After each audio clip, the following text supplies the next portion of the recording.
क्या कभी सोचा है कि प्राचीन भारत के पास सच में उड़ने वाली मशीनें थी? और क्या एक ऐसी सीक्रेट सोसाइटी आज भी मौजूद है जो ऐसे ज्ञान की रक्षा कर रही है जो पूरी दुनिया को तबाह कर सकता है? चलिए इस दिलचस्प कहानी की परतों को खोलते हैं जो इतिहास, मिथक और आधुनिक कल्पना को एक साथ जोड़ती है। ये पंक्तियां हैं हजारों साल पुराने महाकाव्य रामायण से। सुनने में ही कितना अद्भुत लगता है ना? ये सिर्फ कविता नहीं, बल्कि एक ऐसे विचार की चिंगारी है जिसने सदियों से लोगों की कल्पना को एक नई उड़ान दी है। तो चलिए कहानी की शुरुआत करते हैं इन उड़ने वाली मशीनों से, जिन्हें विमान कहा जाता है। क्या ये असल में थे या सिर्फ हमारी कल्पना की शानदार उपज? पुराने संस्कृत ग्रंथों के हिसाब से देखें तो विमान कोई मामूली मशीनें नहीं थीं। उन्हें काफी जटिल और एडवांस्ड वाहनों की तरह बताया गया है। जरा सोचिए, एक गोल 2 मंजिला विमान जो हवा की रफ्तार से उड़ता हो। उस जमाने के हिसाब से तो ये कमाल का आइडिया था। लेकिन बात यहीं खत्म नहीं होती। जो चीज इसे और भी ज्यादा दिलचस्प बनाती है वो है इन विमानों की काबिलियतें। ये अदृश्य हो सकते थे, दुश्मन के विमानों में हो रही बातें सुन सकते थे, और इनके पास लौह वज्र जैसे हथियार थे जिनकी चमक 10,000 सूर्यों के बराबर बताई गई है। सुनने में बिल्कुल किसी मॉडर्न साइंस फिक्शन फिल्म जैसा लगता है, सही कहा ना? और यहीं से हमारी कहानी एक नए अध्याय में दाखिल होती है। अगर इतनी जबरदस्त तकनीक मौजूद थी तो उसे गलत हाथों में जाने से कौन रोक रहा था? यहीं से शुरू होती है 9 अज्ञात पुरुषों की कथा।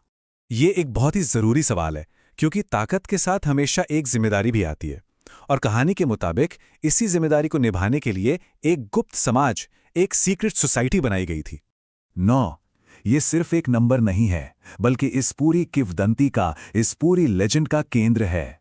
9 लोग जिन्हें दुनिया के सबसे खतरनाक और शक्तिशाली ज्ञान की हिफाजत का काम सौंपा गया था। और ये वो ज्ञान था जिसे 9 अलग-अलग किताबों में बांटा गया था।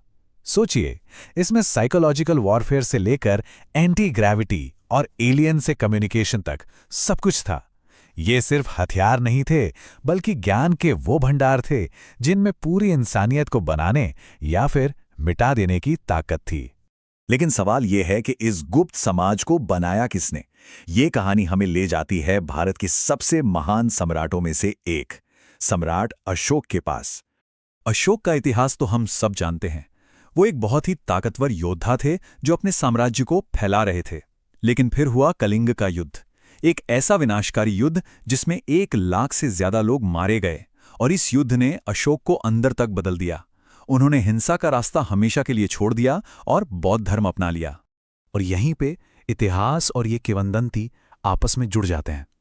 कहा जाता है कि युद्ध की उस भयानक तबाही को देखकर अशोक को यह एहसास हुआ कि कुछ ज्ञान इतना खतरनाक होता है कि उसे गुप्त रखना ही इंसानियत के हक में है। और इसीलिए उन्होंने इस ज्ञान को महफूज रखने के लिए 9 लोगों की ये सीक्रेट सोसाइटी बनाई।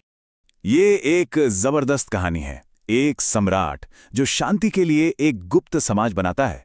लेकिन यहां कहानी में एक बड़ा ट्विस्ट है। 9 अज्ञात पुरुषों की ये कहानी असल में आई कहां से?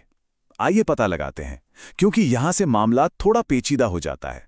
जब हम इसकी जड़ों को खंगालते हैं तो पता चलता है कि इस गुप्त समाज का जिक्र अशोक के समय के किसी भी पुराने भारतीय ग्रंथ में नहीं मिलता। जी नहीं, इसके लिए हमें आधुनिक समय में यूरोप तक जाना पड़ता है। इसमें 2 नाम सबसे आगे आते हैं।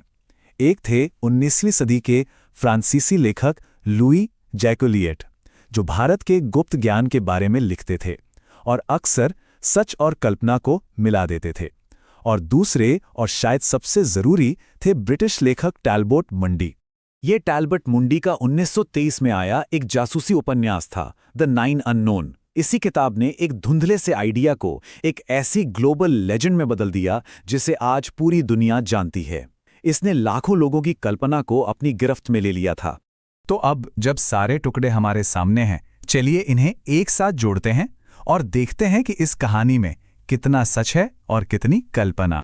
तो साफ साफ देखते हैं, ये बात सच है कि सम्राट अशोक एक असली शासक थे और कलिंग का युद्ध भी एक ऐतिहासिक सच्चाई है। ये भी सच है कि हमारे पुराने महाकाव्यों में विमानों का जिक्र है।